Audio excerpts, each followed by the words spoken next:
Hey boys, I think you missed a spot. It's one big row of shame, I think.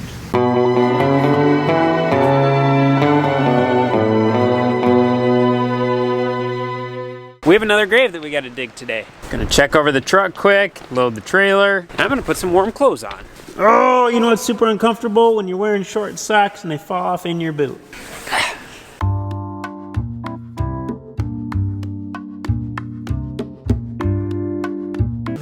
There we go. Gloves. And bingo. Of course, it started when I just turned my camera off. That's how it goes. Fun fact, guys. We dig graves for 18 cemeteries. This is the third one this week. It's one of them days again. We kind of jumped from here, jumped to there. We had a couple augers, some belts burn off. Need to repair them, but in the meantime, we got a grave that actually we always figure a grave takes priority. I can't even say the word this morning. Takes priority over everything, so we drop everything, get the graves taken care of because that is very important. We actually got a couple day notice on this one, but we still like to get it done, get it taken care of, and then we can go back to job 2, which is farming. Let's get things done, guys, ladies.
The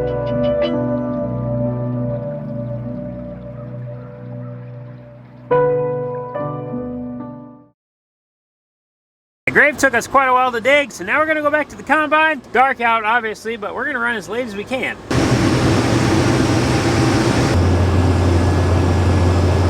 Uh-oh. Well, it's just about 11:45 at night. I broke down over here at the auger system on the grain dryer, so I'm looking for some tools. And guys, girls, ladies, gentlemen, look what I found over at Cole's. We're not really getting started at all until dark, so 5:30. We got 48 acres done. It's 12:15 in the morning right now. We're gonna bring everything over into the main heated shop so it's inside. It's supposed to get fairly cold tonight, and we don't want everything getting all frosty and cold and stuff. And then we're gonna hit the hay. We'll be back again tomorrow. It's been really hard to film lately because we've been combining for like 2 months. And I feel like I've basically talked about everything I can talk about at the moment when I'm in the cab. So I feel really redundant, repeating myself a lot. That's loud. Therefore, I feel like I've been fairly boring, but I'm trying to keep it exciting. I'm really trying. Good morning, everybody. Today, everybody's been asking me, I shouldn't say everybody, probably 2 people, but hey, do you have any good thoughts for us for Christmas? And I asked him, I said, hey, I got the best gift that you could probably get anybody. It don't matter if you're a man or woman working construction, working with horses, working with livestock, farmers, construction workers, whatever you are. You could even be a chef in a restaurant, an electrician that works inside. Most electricians work inside and outside, but I'm just trying to get a point here. I'm going to show you the best gift that you could get somebody that they can use year round.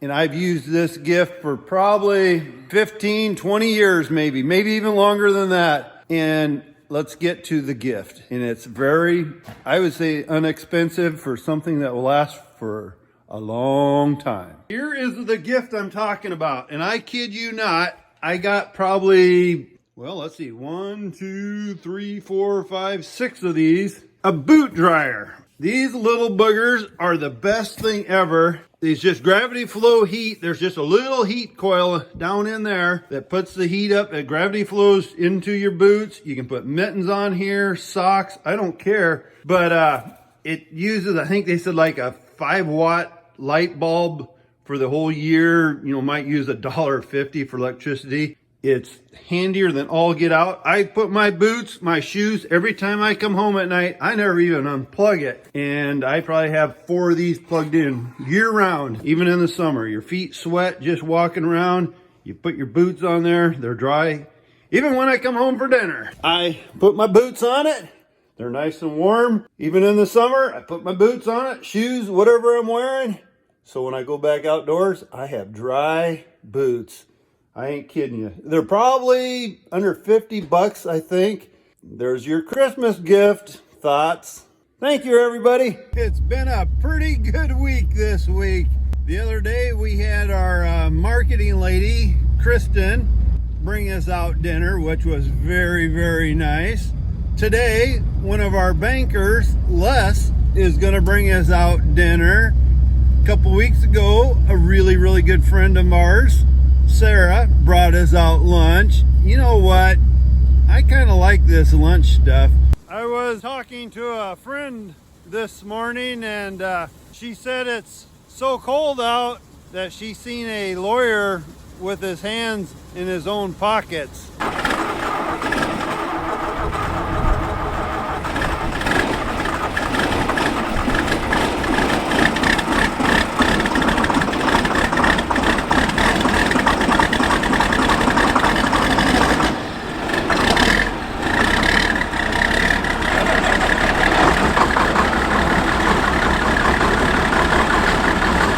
They were cold. And no, we're not a fan of cold starting them like that, but we didn't really have a choice. They got left out in the field last night. Accidentally, we got a trucker coming in half an hour. We didn't have to use any starting fluid though, so we're good.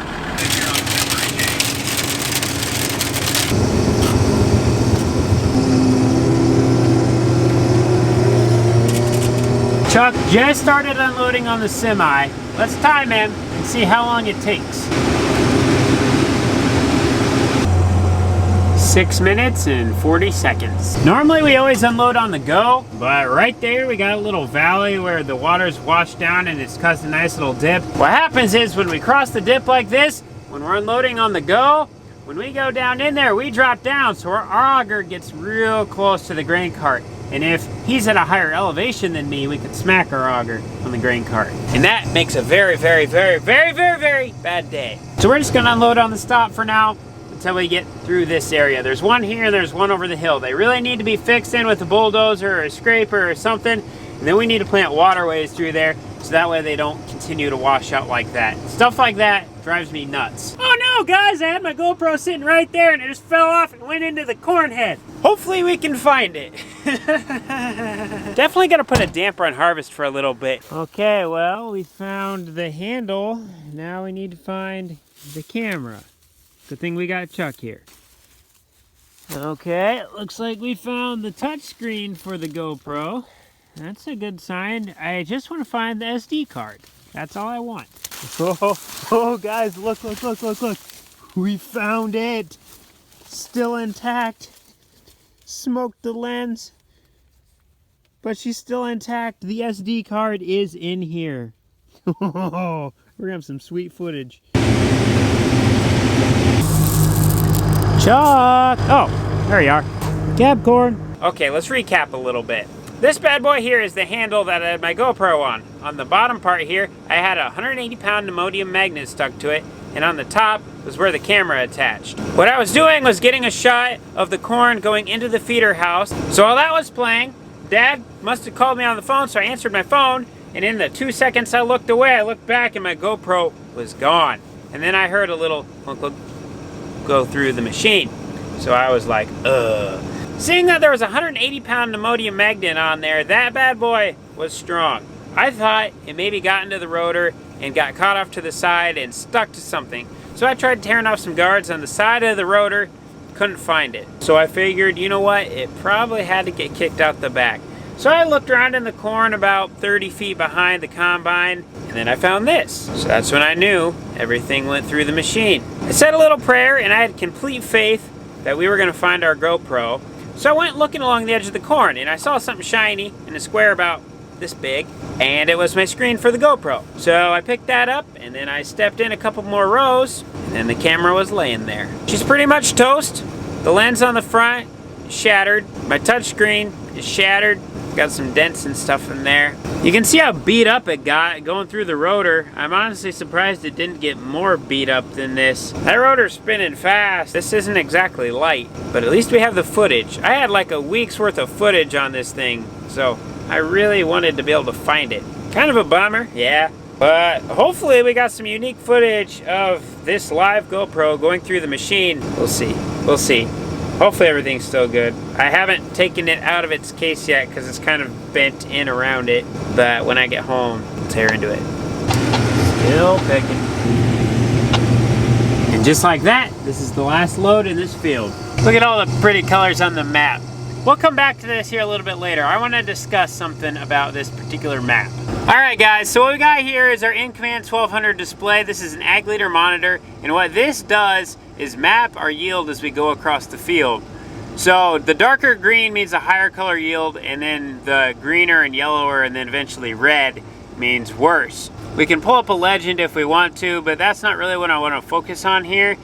Basically these red spots resemble wet spots, and they're about an acre each. So I can go on Agfinity, which is an app that's connected to this, and then I can circle all these and I can find the size of them, so I can do an ROI on what tile would be on those areas. Say these areas yielded only 100 bushels an acre, or this area yielded 230. I'll know that if I put some tile here, I'm definitely going to see a lot of improvement, and I can see the exact improvement. Let's say I put tile in, and then I can look at it next year and I can have really good apples to apples comparison. Granted, this past spring was super wet and we planted this field in not ideal conditions at all, which brings me to the back half. Dad had to plant this entire back half downhill because it was too wet for him to go uphill, and you can definitely see it on the monitor here. But another thing that I noticed When we do this back half, it's a bunch of little chopped up sections and hills. So when we put our 32% nitrogen on, we put our double rate on right away. First putting our half rate on in the beginning, and then waiting a couple months, and then putting the other half on during the middle of the summer. I can notice a 20 bushel an acre difference from this front half to the back half. We can do the math on that pretty easy. There's 40 acres on the back half. If that's a 20 bushel an acre difference over 40 acres, that's 800 bushels. We take the current price of corn times 800. It doesn't take very long to pay off this monitor, and that's just on 40 acres. By being able to see that there's a 20 bushel an acre difference from the back to the front, and the sole difference is the fact that we put our double rate of nitrogen up front right away instead of doing our half rate at the beginning, then waiting a little while, then putting the other half. It's a no-brainer to me that we're going to be putting our second half on at a later date, even if it is a little bit of a pain to turn around and stuff. So once again, thank you, Ag Leader.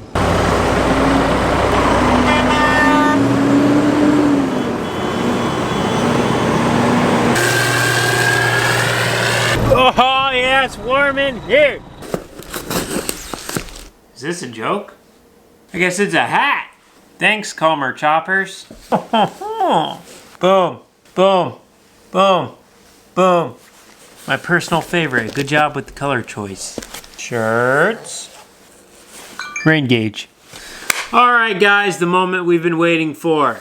The Destroyed. This bad boy had a little bit of a fall today. It fell off the corn head in through the throat of the combine, through the rotor, through the cross augers underneath, across the chaffer and sieves, whatever you want to call that, out the back of the combine, hit the chopping blades or the spinners, went woo into the corn.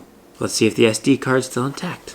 The casing got a little bent around it, so might be a bit of a challenge to get out.